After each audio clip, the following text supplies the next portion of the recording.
और इस वक्त एक बड़ी खबर आ रही है कि भिवानी में इस वक्त दिल्ली के मुख्यमंत्री अरविंद केजरीवाल भी पहुंच चुके हैं। रामकिशन ग्रेवाल का अंतिम संस्कार वहां किया जा रहा है। कुछ देर पहले राहुल गांधी पहुंचे थे और अब तस्वीरें अरविंद केजरीवाल के वहां पहुंचने की, ये देखिए आप बीच में इस वक्त देख पा रहे हैं अरविंद केजरीवाल।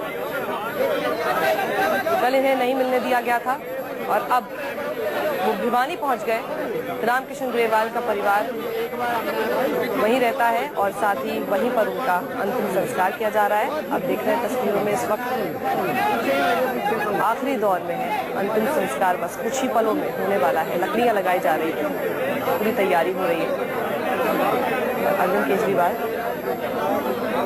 इस मौके पर कल वो लगातार कोशिश करते रहे मिलने की, उन्हें भी हिरासत में ले लिया गया था, काफी देर बाद छोड़ा गया, लेकिन अब दिल्ली में जिन जिन को नहीं मिलने दिया गया था इस परिवार से, वो सब भिवानी पहुंच गए। एक तस्वीर राहुल गांधी की, जब वो पहुंचे गांव और उनके परिवार वालों से मिले, मुलाकात की, बातचीत की, लेकिन अभी तक उन्होंने मीडिया से मुखातिब होकर नहीं बताया कि क्या बात हुई उनकी, जबकि किरण चौधरी उनकी तरफ से बातचीत कर रही है मीडिया से। और दूसरी तरफ तस्वीर अरविंद केजरीवाल जो अभी थोड़ी देर पहले बस वहां पहुंचे हैं और वहीं की तस्वीर, बस कुछ देर पहले की तस्वीर हम आपको दिखा रहे हैं। अरविंद केजरीवाल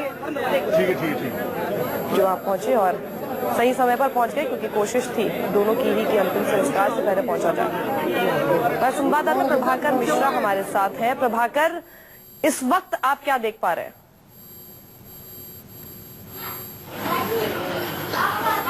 मैं बस यही देख पा रहा हूं कि एक गांव है जिसमें चारों, जी मैं आपको सुन पा रहा हूं।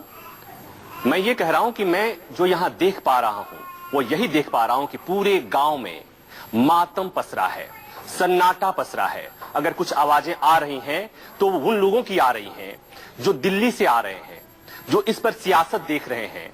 लेकिन गांव के लोगों की बात करें, यहां के लोगों की बात करें, तो सबके चेहरे पर बस यही है कि गांव ने, देश ने एक रिटायर्ड सूबेदार खोया है, लेकिन इस गांव ने एक समाज सुधारक खोया है। मेरे साथ मैं दिखाना चाहूंगा अपने कैमरा के पास ने जो कुछ अवार्ड लिए थे, कुछ सम्मान उन्हें मिला था। मैं आपको दिखाना चाहूंगा कि भारत के राष्ट्रपति ने उस समय शंकर दयाल शर्मा राष्ट्रपति हुआ करते थे, उन्होंने एक सम्मान दिया है। सम्मान कई हैं, डीआरडीए जेसीओ मेस की तरफ से एक सम्मान है, जिला प्रशासन भिवानी की तरफ से सम्मान है। 2008 में जब उन्होंने दिया था। और मैं ये बताना चाहूंगा अपने दर्शकों को कि 2004 के बाद जब वो रिटायर्ड होकर इधर आए थे गांव में, तो अमूमन जो फौजी होते हैं वो आते हैं और कहा जाता है कि उनके गांव के लोगों से, आम लोगों से जुड़ नहीं पाते हैं, लेकिन वो गांव के सरपंच बने थे।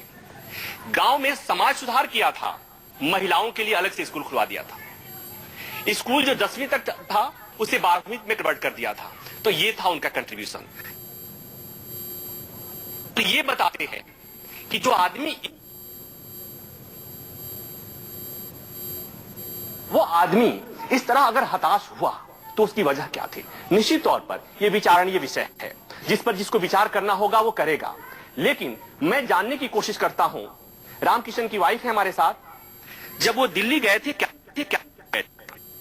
वो कुछ नहीं का गए, बस न्यूका का गए थे का फौजिया के अटताला है आराम उड़ारे।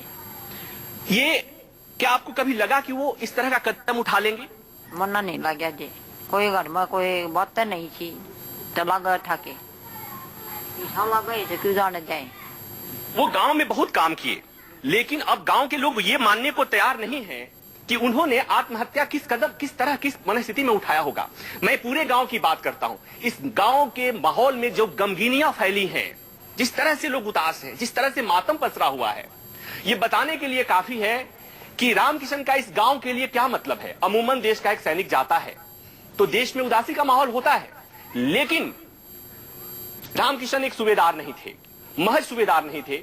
उन्होंने जो समाज सुधार का बीड़ा उठाया था। मैं एक बात और इसमें जोड़ना चाहूंगा कि देश के प्रधानमंत्री ने जो स्वच्छ भारत मिशन की शुरुआत की, उसके बहुत पहले राममन ने उस तरह की चीजें थी। उन्होंने इस गांव को एक तरह से आदर्श ग्राम बनाया। सफाई की व्यवस्था, ड्रेनेज की व्यवस्था, पानी की व्यवस्था उन्होंने बढ़ चढ़ कर किया। और क्या कर सकता है कोई? तो उनका जो योगदान है यहाँ गांव के लिए, इस पंचायत के लिए, चूंकि गांव के सरपंच भी हुआ करते थे वो, तो इस पर सब लोग यही मानते हैं। इनके गांव के लोगों से, उनके परिवार के लोगों से मैं जानने समझने की कोशिश करूंगा, इसलिए कि मैं जिनसे भी बात करूं मुझे उसी तरह की फीलिंग आ रही है। उनकी बेटी हमारे साथ है। क्या आपको लगता है कितना आपके पिताजी कितने परेशान थे कि उन्होंने इस तरह का कदम उठाया? पिताजी तो बिल्कुल परेशान नहीं थे, उनको कोई परेशानी नहीं थी। तो आपको क्या लगता है कि क्यों इस तरह का उन्होंने जो कदम उठाया, कैसे उठाया? ये तो हमें नहीं पता, वो तो बिल्कुल परेशान नहीं थे। इनके घर की हालात को देख करके भी ऐसा लगता है कि बड़ा संपन्न परिवार रहा होगा, बहुत संपन्न परिवार है।